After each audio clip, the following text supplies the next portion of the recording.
ঠিক আছে। ঠিক আছে। Hello friends and family, welcome to another blog in my channel. তো আজকে আবার উইকেন্ডে ভাবছি কিছু একটা রান্না করি।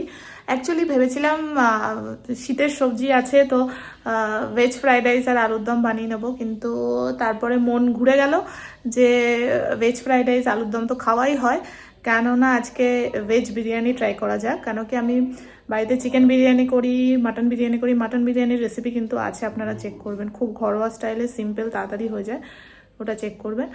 আর আজকে আমি ফার্স্ট টাইম ট্রাই করব ভেজ বিরিয়ানি। কোনো ইউটিউব দেখিনি, কিচ্ছু দেখিনি, মাথায় যা আসবে, মানে অ্যাকচুয়ালি চিকেন বিরিয়ানি আর মাটন বিরিয়ানি যেভাবে করি সেটাকেই কপি করে ভেজ দিয়ে করব। তো সবজিগুলো একটু ছোটো ছোটো কাটা হয়ে গেছে, কেন কি প্রথমে ভেবেছিলাম ফ্রাইড রাইস হবে, বাট তারপরে মত চেঞ্জ হয়ে গেছে। তো ঠিক আছে, বাড়িতে এরকমই চলে।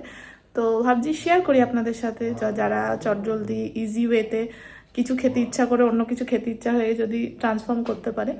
তো চলুন দেখাচ্ছি। তো সুন্দর করে সব সবজি কাটা হয়ে গেছে, ধোয়া হয়ে গেছে, যেরকম বলেছিলাম যে ফ্রাইড রাইস হবে বলে একটু ছোট ছোট কাটা হয়ে গেছে। যাই হোক, আপনারা ভেজ বিরিয়ানি করলে কিন্তু বড় বড় কাটবেন, মানে এই যে আলুর মতো যেরকম কেটেছি এরকম। আলু এত দেওয়া হবে না, আলুর দম বলে সব আজকে হেফাজত হয়ে গেছে। যাই হোক, তো আলু, মটরশুঁটি, বিনস, ক্যাপসিকাম, টমেটো, পনির, ফুলকপি, গাজর, সয়াবিন, আর এখানে হচ্ছিল বিরিয়ানি মশলা, টক দই। আপাতত এগুলো লাগছে, স্টার্ট করা যায়। এখানে সয়াবিন আর আলুটা অল্প সামান্য নুন দিয়ে সেদ্ধ বসানো হয়েছে, সেদ্ধ মানে একটু বয়েল হবে। এদিকে আমাদের রাইসটাও হয়ে গেছে। এবার আমি কি করব, সব এই যে সবজিগুলো আছে সবগুলোকে আমি ম্যারিনেট করব। টক দইটাকে আমি হালকা ফাটিয়ে নিলাম, ঠিক আছে। এতটা সবজি দেখুন, এরকম বাটির এতটা সবজি, আর আলু আর সয়াবিনটা তো দেখালাম, ওর জন্য আমরা 200 গ্রাম দই নিয়েছি। আর এখন আমি এই দইয়ের মধ্যে বিরিয়ানি মশলাটা দিয়ে দেবো, দিয়ে ভালো করে, মানে সব মশলাগুলো এই দইয়ের মধ্যে দিয়ে তারপরে সবজিতে মাখাবো। পরিমাণ মতন হলুদ দিলাম, এবার পরিমাণ মতো সামান্য জিরে গুঁড়ো আর ধনে গুঁড়ো আর একটু গোলমরিচ গুঁড়ো দেবো। এই যে এখানে হচ্ছে হলো গোলমরিচ গুঁড়ো, জিরে গুঁড়ো, ধনে গুঁড়ো দেওয়া হয়েছে। এবার এই মশলাটাকে ভালো করে মিশিয়ে নেবো। নুন কিন্তু দিইনি, নুন পরেই দেবো।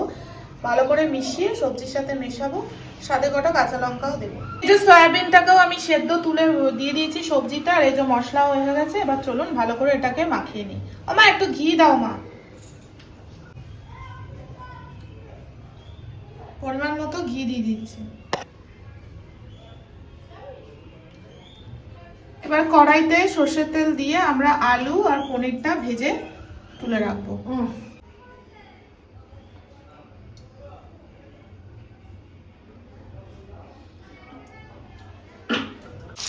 পনির ভেজে নিচ্ছি।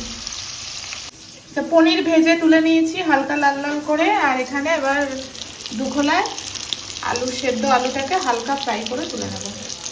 এখানে আদা নেওয়া হয়েছে, আদাটাকে বেটে নেওয়া হবে। আদাটা যাতে ভালো বাটা হয় ওর জন্য আমরা একটা টমেটো কুচি দিয়ে দিচ্ছি, তাহলে কি হয়, আদাটা মিক্সিতে ভালো বাটা হয়ে যায়। অল্প একটু আছে তো।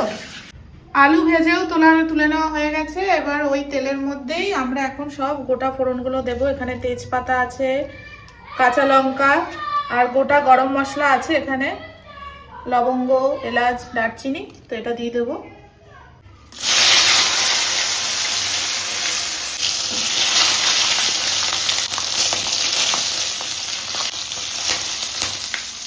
দেবো হচ্ছে হলো সামান্য গোটা জিরে।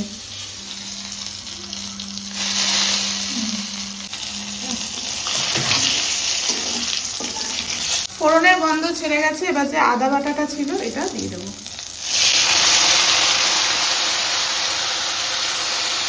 আদাটা 1-2 মিনিট ফ্রাই হয়ে গেছে। এবার এর মধ্যে আমরা কেটে রাখা এই টমেটোগুলো দিয়ে দেবো। হালকা একটু টমেটোটা ফ্রাই হলে তারপরে ম্যারিনেট করা সবজিটা দিয়ে দেবো।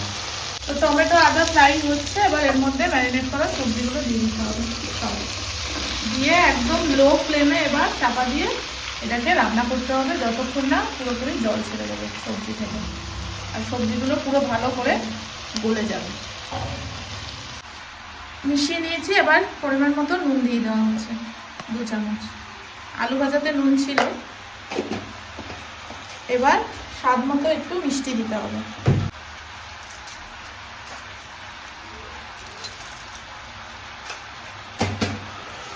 আলুটা দিয়ে ভালো করে মিশিয়ে দিয়েছি। গ্যাস কিন্তু একদম লো ফ্লেমে আছে, লো ফ্লেমেই থাকবে যতক্ষণ না জল ছাড়ছে, যাতে সবজিগুলো ভালো করে গলে যায়। তো এবার আমি চাপা দিয়ে দেব। এই দেখুন চাপা দিয়ে দিয়ে রান্না করছি, আর এই যে জল ছাড়ছে, এই জলেই কিন্তু সবজিগুলো কষে সেদ্ধ হয়ে যাবে। তারপরে অল্প একটু জল দিতে হবে, তো দেখাচ্ছি আপনাদেরকে। আপাতত এটা হতে এখনো 5 থেকে 10 মিনিট লাগবে। দেখুন সবজি থেকেই জল ছেড়ে কিন্তু সব সবজি আমার ভালো মতো বয়েল হয়ে গেছে। তো এর জন্যই আমি এখন হাই ফ্লেমে এটাকে কষিয়ে নেব। আমাদের পুরো কষানো কিন্তু হয়ে গেছে, ঠিক আছে। এই যে তেল ছেড়ে দিয়েছে। এবার আমি এর মধ্যে এই 1 মগ জল দেব। যেহেতু সাইড ডিশ কিছু করা হচ্ছে না আজকে, অনেকটা লেট হয়ে গেছে, তো আমরা ভেজ বিরিয়ানিটাই আজকে এনজয় করব। তো ওর জন্য একটু জল দেব, যাতে একটু আমাদের রাইসটা মাখো মাখো হয়।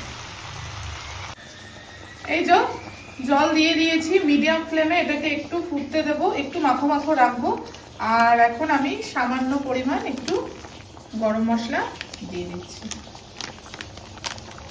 একদম সামান্য, যেহেতু বিরিয়ানি মশলা দেওয়া হয়েছে না, তো ওটাতে অলরেডি আছে, জাস্ট ফর ফ্লেভার। চাপা দেবো না, কেন সবজিগুলো সব গলে গেছে, তো এটাই ফুটুক। এখানে নিয়ে নিয়েছি গোলাপ জল, আতর আর কেওড়া জল।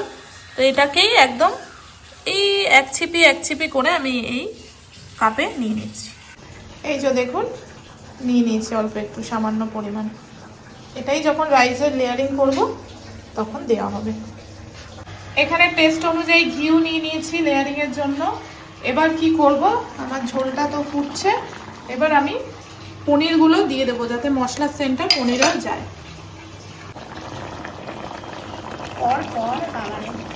এই এক হাতে ক্যামেরা করা, ঠিক আছে, আমি একটু মিশিয়ে নিই। আমাদের ভেজিটেবল কিন্তু একদম রেডি। খুব সুন্দর একটা সেন্ট ছাড়ছে, যেটা বলতে পারছি না। এই হাঁড়িতে দমে বসানো হবে, তো আমি চলো এটার মধ্যে আমি ঘি ভালো করে মিশিয়ে নিই, তারপরে আসছি।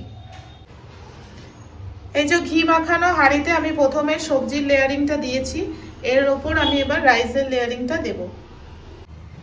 রাইসটা দিয়ে দিয়েছি, এবার দেব হচ্ছিল এই যে কেওড়ার জল, গোলাপ জল, তারপরে আতর যেটা মিশিয়ে রেখেছিলাম ওটাকে।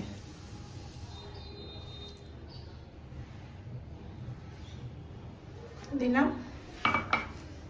এবার হলো ঘি দেব। শীতকালে ঘিটা একটু বেশি খাওয়া ভাল লাগে, সবকালেই আমার ভালো লাগে ঘি খেতে, যাই হোক ঘিটা দিলাম। এবার এর ওপর আবার ভেজটা দেব, তারপরে আবার এই লাস্ট রাইসটা দিয়ে আমি আপনাদেরকে দেখাচ্ছি। এই যে আমার লেয়ারিং কিন্তু কমপ্লিট। এবার এটাকে চাপা দিয়ে এটাকে 15 থেকে 20 মিনিট আপনারা দমে রাখবেন, ব্যাস ভেজ বিরিয়ানি রেডি। এই যে ভাপে বসানো হয়েছে, 15 মিনিট থাকবে। আমাদের ভেজ বিরিয়ানি একদম রেডি, দারুণ দেখতে হয়েছে। এবার খেয়ে দেখি কিরকম হয়েছে। বাবা ফার্স্টে খেয়ে বলবে, আজকে ফার্স্ট টাইম করলাম। কি হচ্ছে মা তোমার? বসো। ঠিক আছে, ঠিক আছে, ভালো আছে। আপনারাও ট্রাই করবেন, তারপরে আমার চ্যানেলটাকে সাবস্ক্রাইব করবেন প্লিজ। কমেন্টসে জানাবেন কেমন হয়েছে। দেখতে খুব ভালো হয়েছে, বাবাও রিভিউ দিয়ে দিয়েছে। চলুন আমরা খেয়ে নিই। টাটা।